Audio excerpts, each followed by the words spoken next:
It's great to see everybody. So we're here to talk sports and Bitcoin. Starting off, I think it would be great to hear everyone's Bitcoin origin story. I think we'll start with Mr. Salley here. Hold on. I think you should get my seat. I should get your seat? Because it's taller. Oh, yeah. Okay. There we go. Oh, yeah. This feels good. Yeah, that's good. Yeah, bring me up to your level. Yeah. Thank you, bro. No, you is above.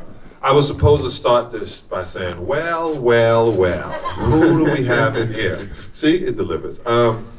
My name is John Salley, and how I started was I saw a guy who wasn't the smartest or the sharpest knife in the drawer, and he tripped into Bitcoin, and he sells down in Southern California.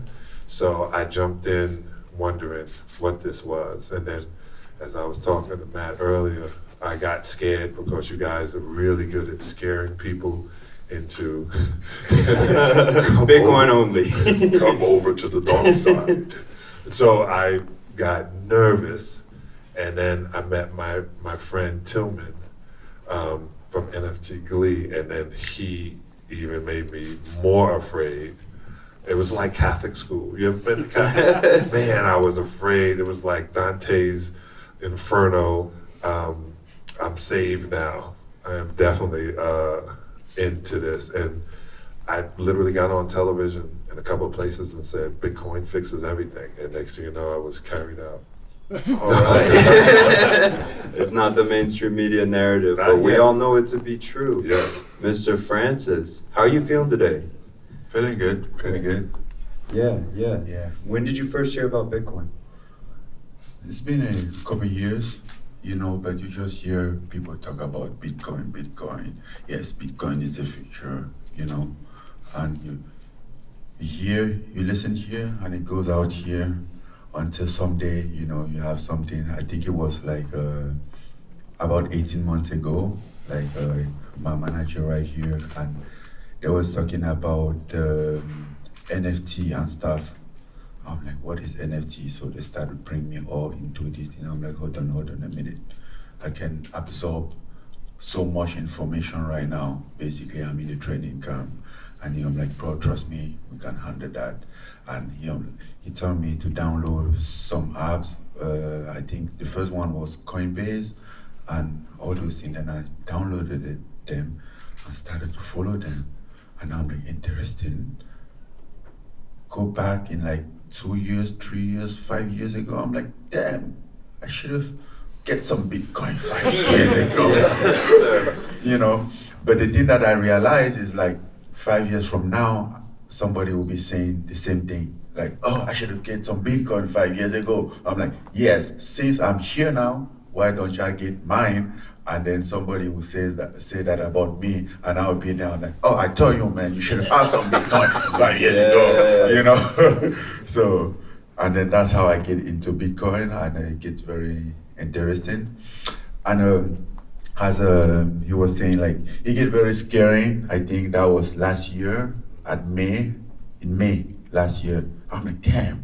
I think I chose the wrong time to get into that Bitcoin. I'm not sure this is the right decision, Yeah, it's always right after you buy, then the crash comes. Right? Oh, Your first time. Freaked me out a little bit. Yeah. I lost more than half. I'm like, oh man, I think I should. I'm like, well, whatever it is, I chose this path, so I'm going to the end. Take me to the ground, or you rise me to the sky.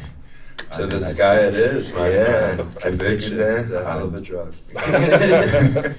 Yeah, it's been great with me, been a good experience, and also keep learning. I was even in this conference last year, wasn't participating, just listening, like, okay, what's that Bitcoin again? Let me know what you're talking about, guys, because, then it's now my new bank. I like to save my money there, because he doesn't know what inflation is and all the other problem that money has. He doesn't have it. Yeah, it's amazing. It changes you. We'll get into that in just a second. Matt, your story. Yeah, I got in 6 years ago. I first had exposure to another coin that shall not be spoken of, and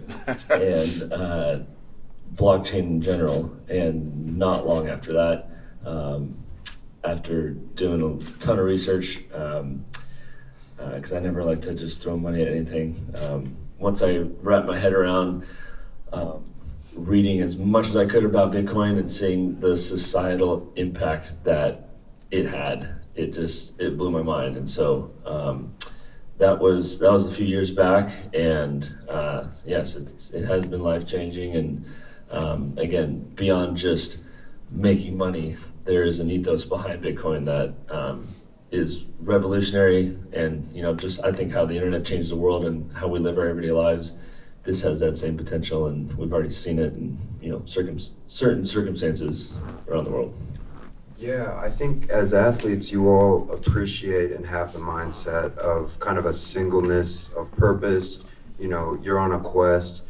You're patient men. You put years, your whole life into building towards one very specific sport, and to execute one thing. And I think that Bitcoin has that singleness of purpose too. And so I'm curious, as athletes, how it's changed how you look at not only money, but life itself as a tool, as you've used Bitcoin.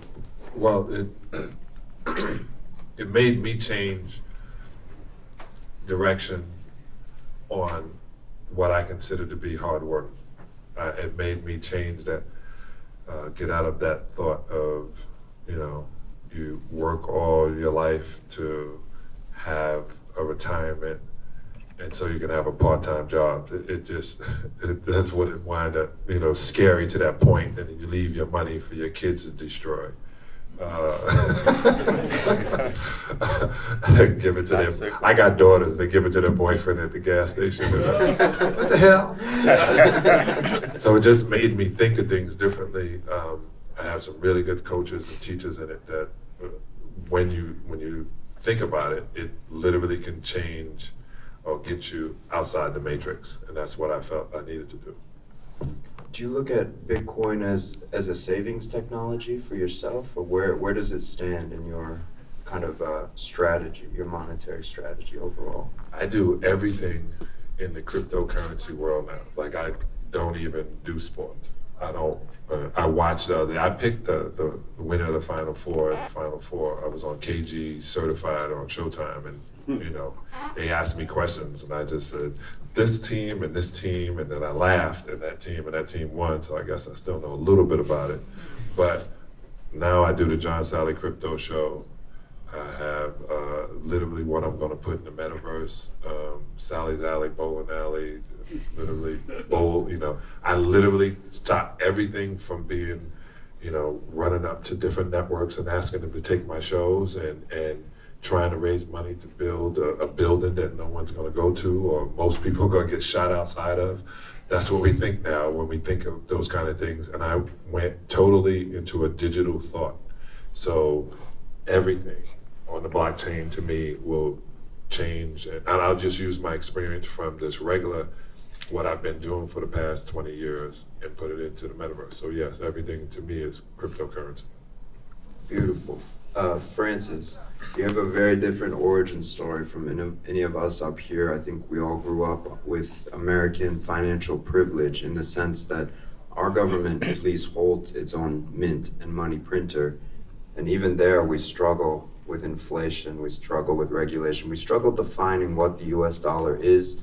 No one in here can tell me how many US dollars there are. Beautiful thing about Bitcoin, there's 21 million. That's it, never more.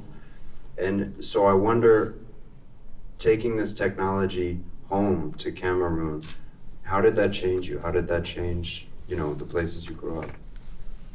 Well, we are still working on it.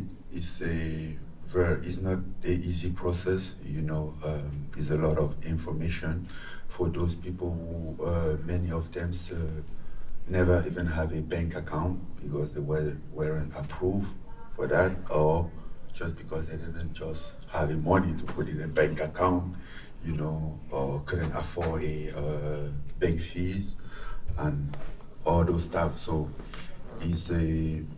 but as for me, for someone who has a chance to experience that, I think it's a best thing for us, for that community.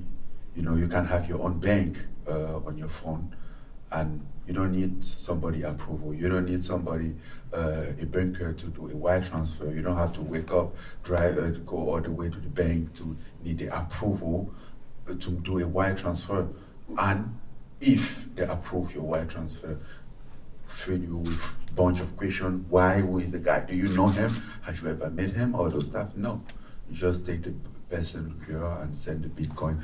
So it's make it a little easier. But for my personal, for my standing point as an athlete, you know, as John was saying, you're always concerned about like, okay, the sport that I'm doing, how long it's gonna last? You know, after the sport, what's gonna happen? I'm gonna go back to apply for a job at Walmart or in the somewhere, I don't know, security company.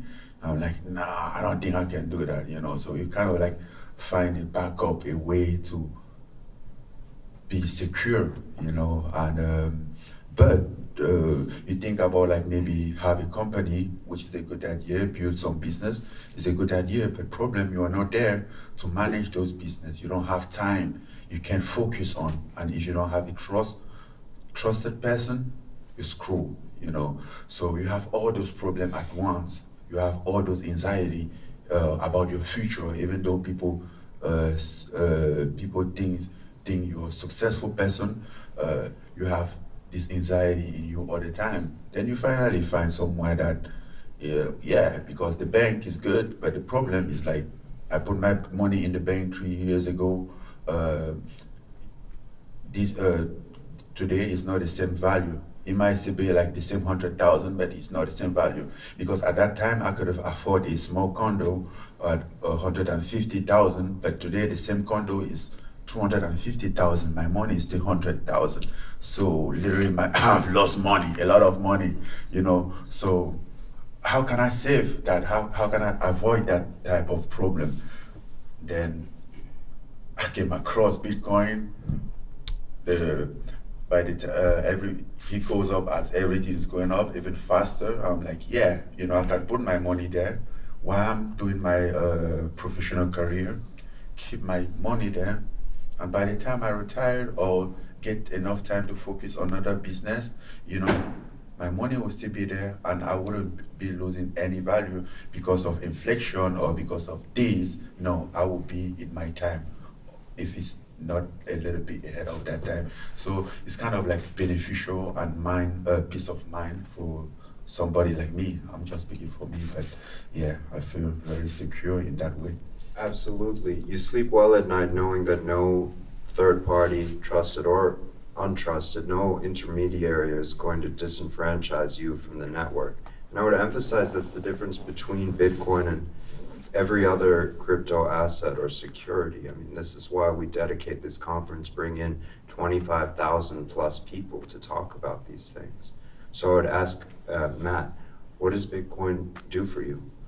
Yeah, I would say Francis kind of touched on this, but in addition to just me, I think one of the appealing things about it and how it is revolutionary is how simple the barrier to entry is. And in cases around the world, you know, where bank accounts are hard or impossible to get, or, you know, you don't need to sign up for a broker or anything like that, or have any knowledge in the stock market, or even buy one full stock, you know, it's revolutionary. And so I think that alone has helped me orange pill other people, because it's just a simple way to get in. And in addition to convincing them about the technology and the game-changing aspects of Bitcoin. But for me, yeah, it is. I mean, I have not sold anything since I first got in. I'm in for the long run, and so I do treat it, I guess, as a savings aspect, or even generational wealth for my kids. You know, this is something that when I can only pay in Bitcoin, then I will. And when that day comes, again, my kids, and thinking down the road for their future too. Great. I can see we we agree that this is a humanitarian issue. It's very important to push Bitcoin forward. What lane do you choose to do that in? Do you how do you sell Bitcoin, to your friends and family? It's a very complicated idea when you first come across it. I think it took us all several tries to get really involved in it. The learning curve is steep. It's daunting. So how do you broach the subject with your friends and family? One, you shouldn't have to, right? It is, we are the ones that put our bodies on the line to get to the point. So, and when they put crypto.com on top of the Staples Center, everybody's attitude about crypto changed immediately. And if it hadn't, and then they didn't see and I'm telling you, you see the commercials, and you're hearing it constantly, and then the guys on CNBC that, go back and forth and don't know. And then when you hear 9 of the top Fortune 500 companies invested into Bitcoin, you should follow. There's a reason they're billionaires. So, and that's, like you said, with no education. All I've been doing for the past 9 months is getting up and watching all you guys on YouTube, even the ones that don't know what they're talking about. And I call my boy Tillman. I would call him different times of night, and I know he's looking at his phone going, "This Negro does not sleep." Like, black man, go to sleep, shit. And I want to ask those questions because it became scared. So I never asked my family or friends, and anybody out there shouldn't either. It's the only life you have. Francis, how about you?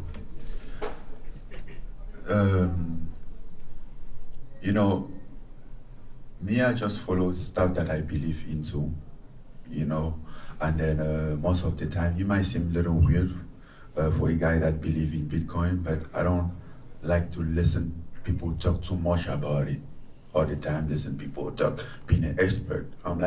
Sometimes I'm like, you don't just know nothing. I mean, just trust your gut and let it go, Because I will listen to somebody and then he'll freak me out. I'm like, no, Bitcoin is this, that. I'm shut up. Just leave me alone. Let me believe in what I believe into, So I believe in it. I put my trust in it. I put my everything. I'm going forward 100%. There is not a way for me to go back. So I don't want somebody to give a chance to somebody to deviate my route. But as far as my family, my close friend, basically, I have all my siblings. They are all they are still in Cameroon. So I found How many out of them? 5. We are 5 total. So 4 of them plus cousin. I don't know, maybe 80 of the cousin. So I stick on the sibling. Did you say 80 or 18? No, 80 cousins. 80, About 80 80. cousins. Yeah, 80. Did you say 80? Cousins. I thought you said 18. No, 8. 5 siblings. We'll That's stick what with I 5 know of. siblings. There you go. We got to get some That's just TV what I in know of. Cameroon. They need to start watching television. Damn, 80? That's what I know of. So do you let them come to you? No. Questions or? That joke was too easy. I have to let it go. Okay, I'll let it go. Let them come to you. Did you guys get Those who I would really want them to learn, I think there's an easy process. I will have my brother download a app, a wallet or something, then I'll send him a few, I don't know, maybe 5,000, 10,000, deal with it. Trust me, in 2 months, you're gonna be calling him and he will explain you Bitcoin. Really? But if you're like, oh, the Bitcoin is this, you keep telling him that, for 2 years, he'll be like, okay. But when you send him some Bitcoin, he look at it, he see like $5,000, wake up every day on his phone, start check on it, then for somehow get educated about it that automatically, So he's a good trick. It works pretty good, and his family, so you don't complain about that to get them educated for the future. Give them a little bit. Yeah, skin in the game changes everything. Oh, yeah. Free Bitcoin changes everything. Yeah, free Bitcoin changes everything. I think to answer that question, one thing that I found when talking to people is kind of a no-brainer, is the decentralization aspect and the limited supply. Because if, almost everyone understands supply and demand, and when you tell them there will only be 21 million ever made, and if you kind of just wrap your head around that, there aren't going to be many people who will have one full Bitcoin.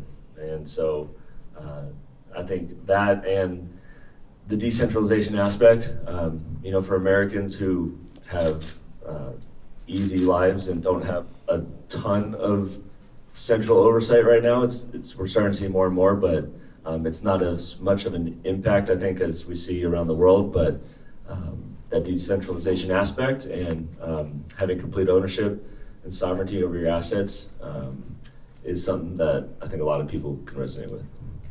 That's an important point, and I can't emphasize enough. Bitcoin has no PR team. We have no marketing. There is no we. There's Bitcoin, an open and permissionless network that anyone on earth can join. You have an internet connection for a time to broadcast transactions, and you're in. It's a beautiful thing, but it requires people like yourselves, leaders in your respective fields, to tell people about this technology. So I would ask, Francis, just recently, I think you taking, your pay, partly in Bitcoin from the UFC, has changed Dana White's perspective. I saw an announcement that he's going to begin to pay fighters bonuses in Bitcoin. And I think this kind of thing can go a long way to help athletes secure their future so they can focus on what they do and not have to worry about a secondary career as they age. It's very funny that I saw that announcement yesterday and I was laughing about it because 1 year and a half ago when my manager was introducing me into Bitcoin, we were negotiating a deal with the UFC. We were trying to. He fell out, but we were trying to. And the only thing that one of the most important thing about that deal was they're gonna pay a part of my purse in Bitcoin, because yes, it's easy when you get money in your bank account. It's easy to spend it. Oh, I want that watch, I want that car, I want this, But when you have it in your Bitcoin, and even if you don't have money in your bank account, you don't want to take it. It's something that inside you, something like addiction. You want to see it grow. You want to see it. You hold on into it, So we knew that having something in Bitcoin, some part of my payment in Bitcoin will allow me to save easily with effortless. I will be able to save that. But that, as I said, that deal didn't work out. But he took the USA a few years to understand that, because he was talking even about the NFT, and then I'm like, what is that? Yes, they have brought us that to our attention, but you say, what's that? And I'm like, he has to explain to them. I didn't know anything about NFT either. So yeah, it was funny to see that yesterday that they announced the bonuses in Bitcoin. But personally, I believe that is the future. It's so easy that everybody at some point gonna get into. The only thing that we need is we just need a little bit of time for the community to grow, for people to start accepting Bitcoin. Because today, as Max was saying, it's very easy. The decentralization of a Bitcoin is something that is very important. I can't wait until we get Bitcoin community in Africa, in Cameroon, because if I have to send money from US to Cameroon, if I make a wire transfer from here to Cameroon, it will take 1 week. I'm gonna get fee both way. I'm gonna get currency exchange, which is up to the bank. The US bank will the Cameroon bank will convert the US dollar for their own rate. It's not like the market rate. Everybody, so you kind of like lose a lot of money. You lose a lot of time. You will wait for a week or more than that. So he gets so complicated. So then I have a bank account in France. I send money from the US to my bank account in France, then from my bank account in France, because in France it's euro, and euro is a guarantee of our currency, so it's a stable rate. So from my bank account in France, I send it in Cameroon. It still take about 4-5 business days, which is like still like in 1 week, but I don't lose as much money as when I did it from here to Cameroon. So And you that's see legal. all that problem? That's legal robbery, right? Yeah. It's That's not- theft. Inflation Yeah, is that's- theft. This Yeah, it's- conversion, this 2% off the top. They have their fees, fee of this, exchange fee, that. They have all these, you have a receipt with all the explanation, the bullshit explanation on it. They explain you why they're picking on your money, all this debt, whatever is that, you have to comply, Yeah. Not No, anymore. I didn't think of something you just said. Athletes wouldn't go broke if they got paid in Bitcoin, like right now, because there's not a lot of things that they could just walk in and say, give me that, if everything was in Bitcoin. And it is addictive to watch it grow. So it forces you to save. It's like a jewelry. Yeah. It's like a gold. I think Bitcoin is just a digital gold.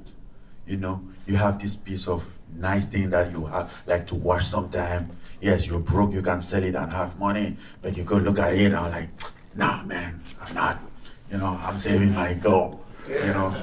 But if you have cash instead of that, of course, you're running to the store right away.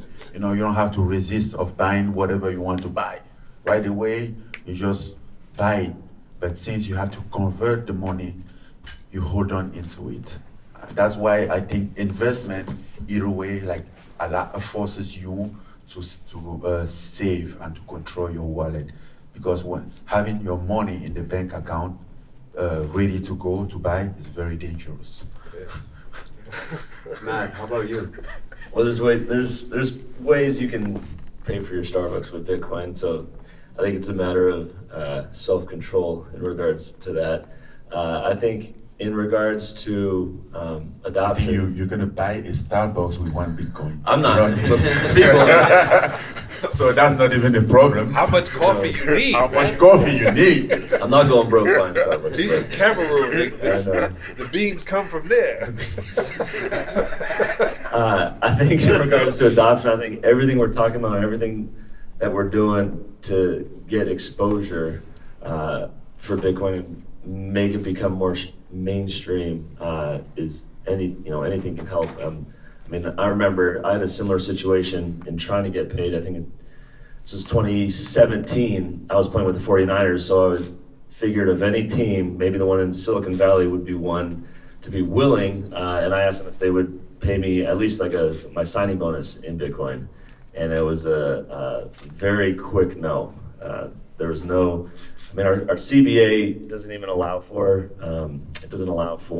non-fiat payments. So the current structure is even pretty archaic in my mind, but that kind of made waves, and there were headlines about that, and I think over time, we've seen more athletes, whether it's a third-party conversion for their salary or for a signing bonus into Bitcoin. We've seen that now, and I think as more people start to become more aware and see the power of Bitcoin, I think we'll start to see more adoption in ways that are more useful. Yeah, I think we have time for about one more question. I'd like to underline what you said. We've seen the announcements made here today that Jack Mahler is probably the most understated, but biggest in terms of the opportunity to, orange pill a whole lot of people, millions and millions of people. This infrastructure drives adoption, this cycle in Bitcoin. We've been seeing it for years. Last question. What are you guys most bullish about? Where do you see Bitcoin going? What is the end game here? Is it going to be a global reserve currency? Is it going to be a fringe kind of payments network? I mean, we've been watching it scale, but I'm curious, just how bullish are you? I think it's gonna be like a gold reserve for some country, and I think that's what Salvador just do, right? That's how Right. Yeah, Salvador yeah, legal they're tender. holding, legal tender, and countries will begin to hold it on their balance Yeah, sheets. exactly. Yeah. Because yes, nothing will ever take out the real gold, but with Bitcoin it's easier. You know, if they give you like gold today to give to somebody, you need to travel with that gold. You know, but with Bitcoin you can just lay in your bed. Doesn't matter how many Bitcoin it is, and send it to somebody. Whether it's like a federal agreement or individual, you can just do it like this in a few clicks on your phone. But to transport a physical gold, you need a whole security, whole escort. You know, they're gonna block the street and like bring the police and everything to transport gold. Make all the noise, make traffic and all the stuff. But Bitcoin, nobody even knows what's happened just by your phone, tack, tack, tack. And it's even more than a gold that they were transporting in that car. It's a beautiful thing, dematerializing currency. There's no impairment cost. There's no maintenance cost. You buy a pretty low barrier to entry wallet. You don't have to do that, but there are products readily available, and you can sleep well at night for the rest of your life with your private keys backed up. But anyway, in terms of bullishness of the future, Matt, how are you feeling? Where are we going? Yeah, I can give you a price or a date. Pick which one. Not both. Prices are very exciting. Let's see. So there's no date attached to this. Okay. So it means nothing. Okay. No, I think we see six figures by the end of this year. I think it's realistic. I think, in the long run, much more than that. I mean, I'm super bullish. Again, I said I'm not selling or anything. And I think in my mind it is, when I see the dollar weakening and other other stuff happening in the world, this is my bet to save my wealth and to make sure that, again, generationally down the line, that doesn't change. So I don't know if that helps with a date and a price, but yeah, that's my view. Love to hear it. Bullish. So the Olympics are going to be in Los Angeles 2028, and the whole world is going to be there because they're cleaning it. That's how I know. So by 2028, 2028, I think it'll be in six figures, and 2028? 2028. So I'm Damn. mad at Matt. It's a bear over here. Yeah. So by 2028, yeah, I hope it's up into 120. Right now we're at 46, but I think by 120. I'd just say 4 years will be at 100, and then 2028 will be further up. And that's because the world will be in California. And I'm serious, they put a subway in Los Angeles just for the Olympics. That right there let me know a place that has earthquakes has tunnels. Think about that shit. So if they're doing that, and the world is going to get to a point, and right now we're looking at things that are expensive, but we call them expensive. They're just getting us used to it. I was born, I'm a little older than most cats, but I remember in 1973, I was a very young person, but they were boycotting and striking at the gas pumps and having fights, and people were getting killed in Detroit. Or what's new? Sorry, I didn't mean to say that, but I did. But people over gas, right? And that was the first time they were like, gas $1.10? Are you out of your mind? So now that we're casually doing it and not beating anybody up at $6, in the next 6 years, it's going to move again, and the world is just used to it. So I'm thinking that's what's going to happen. Well, that's great news. And for I haven't all of been us. wrong.